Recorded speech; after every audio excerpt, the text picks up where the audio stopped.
Here we are in the showroom with Nutt Brands. We reviewed this line in Dallas, and I believe the items that we were most interested in were the Angry Yeti, there's the Heart and Brain quiz game, and then they have Organ Attack. Kids Against Maturity is their best-selling item.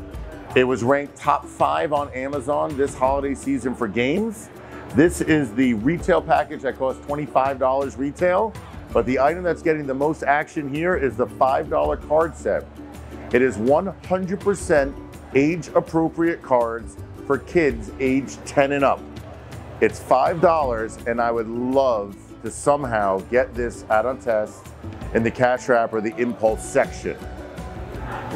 I also found out at the show that Paper Source has currently purchased Roastmaster, so I'd love to discuss how that's doing and if we could somehow roll that into Barnes & Noble as well.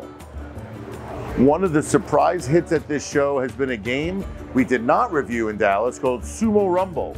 Sumo Rumble is a game for kids age 8 and up.